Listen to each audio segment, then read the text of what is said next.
Google is coming out with a phone, allegedly. Are we going to see the iPhone killer we've all been waiting for? Plus, Dell's unveiling a tablet at CES 2010, we hope. And lastly, The Guardian comes out with an iPhone app. We talk about that with the chaps from over the pond, Stuart Miles and Duncan Geere. Try GoToMeeting free for 30 days. Visit gotomeeting.com/techpodcasts. This is the time once a week where we talk with the guys from Pocket Lint, which is, according to me and no one else, the biggest gadget site in the history of the United Kingdom. So congrats on that honor, guys. I know you worked really hard for that. So we're going to be talking about a lot of stuff today. First on the list, the Google phone. Now, Duncan, we've heard a little bit about this thing, the Nexus 1, I think is what we're hearing. It's gone through the United States FCC database. It's sort of solidifying here and there. We've seen Twitter pics of it, lots of other stuff. What's sort of your take on this alleged Google phone? Well, it's certainly not the first time that Google has built a phone, well, put together a phone. We were talking about before, we had the G1, and before there was also the Ion, I think. So this isn't something that's particularly new, what they're doing here. What will matter is whether it arrives fully formed enough and in a good enough state to actually rival some of the other Android phones on the marketplace. Yeah, so this isn't the, we've heard lots of rumors before about lots of different suitors to the Google phone title. Now, Stuart, I mean, this is not a new situation. What's sort of your take on, this rehash of this more Google phone rumors? I think you've got to look at it two things. Either it's an amazing marketing campaign from Google, who are very clever anyway, to start leaking out information to tell all their employees, look, we're going to give you this phone, don't Twitter about it, but please Twitter about it. I mean, it's sort of got the entire tech industry in a flurry, in a move of excitement, with people running to the FCC to see things happening, and people saying, oh, we've got another source close to a source who's even closer to the source that you heard of that we're rumoring off a previous source to tell you that it's actually happening and it's real. Stay tuned, people. It's just a bit mad, isn't it, really? At the end of the day, there's already plenty of Google phones available on the market, from HTC, from Motorola, from Samsung. It's just... even Sony Ericsson are coming out with one. So the notion that this is a dedicated handset by Google, isn't the G1 or the MyTouch 3G one of those anyway, seems a bit bonkers. Doubly confusing, head scratcher right there. Yeah. Other stuff, speaking of head scratchers, Dell is actually rumored to be coming out with an Android tablet for CES 2010. Right now, Stuart, what do we exactly know about this story? Well, this story originated from us, so it's... things where we know quite a lot. What we can tell you, it's a different matter. Basically, we have sources that have told us that there is a device floating around the UK at the moment, which is a Dell 5-inch Android-powered tablet, that will be announced, expected in CES 2010. Dell obviously can't officially confirm this nor deny this, and other people that we've obviously got who have confirmed to us the case can't unfortunately go on the record. It's a bit of a bummer. But what we do know is that it does exist, that we are expecting it to come out in January, because that's a really good launch platform. And if you look at Dell's previous way of launching stuff, they always tease us with things at CES this year, obviously the Adamo. So it looks like it's going to be an exciting time. I mean, is this a proper computer? I mean, it's running Android, but, do they expect, where does this sort of fall in as far as computers go? I mean, on the spectrum of things, you have sort of mobile devices, which are at one end, and then the other end is sort of like a full-fledged laptop. I mean, how do you expect it to sort of fit in there?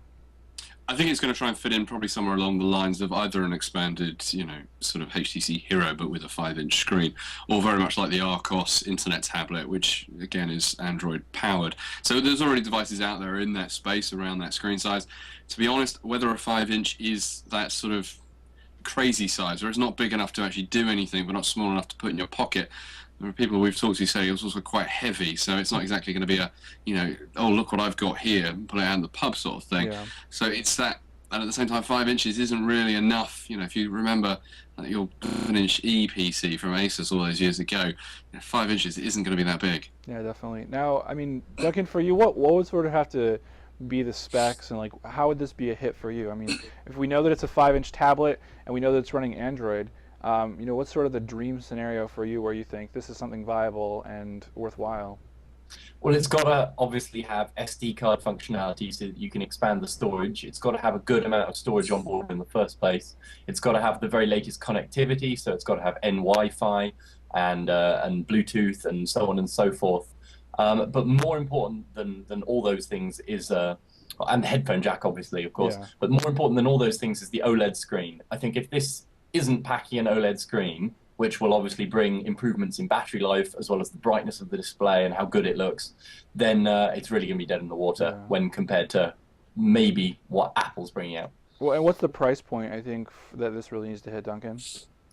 Well, that's a good question. I think people are going to want to be paying around maybe £200 or so for it, but I don't think that they'll probably be able to, in the amount that they're going to sell, going to be able to produce a tablet for that price. I think we're probably going to see this showing up at more the 300, 350 area of things. I think if you think of it, like an iPhone in the US is what, $599 on Unsubsidized, unsubsidized, and that's for a 3-inch screen with phone functionalities and stuff.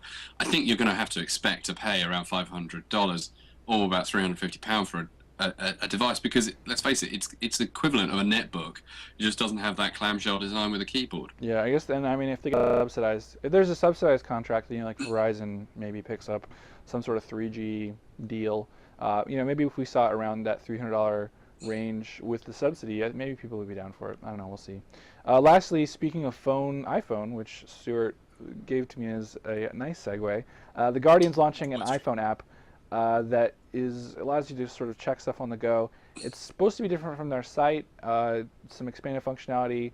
Duncan, what's sort of the deal with this Guardian iPhone app? Well, what's interesting about it is the fact that they've chosen not to give it away for free.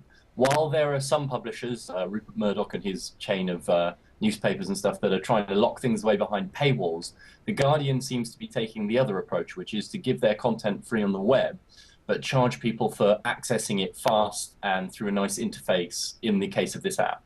Yeah, I mean, for me, I think that's kind of an interesting model. I feel like that's, TechV, we have so many viewers and so many people that, we're just neck and neck with The Guardian about the paying for an iPhone app. No, I'm just kidding. But, Stuart, realistically, when you look at this move, does it make sense for you? I think what's interesting is that it's all about making readers believe that they're getting something. So, for example, when you buy a newspaper, you don't believe that you're paying someone to write a story. You believe that you're paying for the piece of paper that you're actually buying it on, and perhaps the whole notion of keeping an office somewhere and stuff like that. With the internet, that you pay the money, you pay $15, $25 or whatever for internet access, but that actually never goes to any content creators. That goes to the ISP to get you online. What The Guardian is hoping, and this is obviously going to be the case with ebook editions and if there's a tablet edition and all that sort of stuff, is that you'll believe you're buying the software to allow you to access that content, and therefore very much like you used to have to buy Netscape all those years ago. It's the idea that you're not actually buying the content that's in it, you're buying the functionality to allow you to read that content. Yeah. From that point of view, if it's successful, then The Guardian will do well. It's whether people, because people are used to paying for apps, it's whether people believe that The Guardian content is strong enough to want to pay the £2.39 to begin with. Yeah, and I think I'm okay with the idea of, subsidizing development and content creation together through an iPhone app. I mean, to me, like you said, I mean, when I think about the internet, I think about paying my ISP for internet access, and the notion of paying anyone else for content gives me the willies. Like, I don't think it's a good idea. Obviously, back in the day with AOL, you kind of had that nice symbiotic relationship, but now that we're sort of post the online service era, I mean, this might be realistically one of the only ways for content providers to get a ton of subscription fees.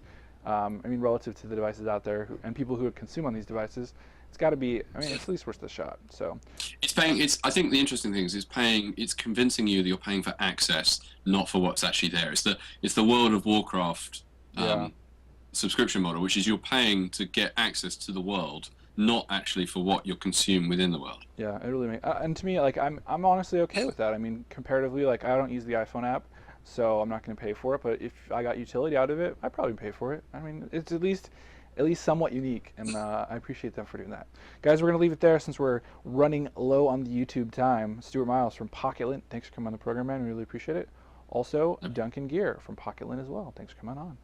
I'm Randall Bennett, and don't forget, you can catch us on iTunes. We're on YouTube. We're over at PocketLint.com, TechView.com. We're everywhere. So no matter where you catch us, it's awesome, right? See ya.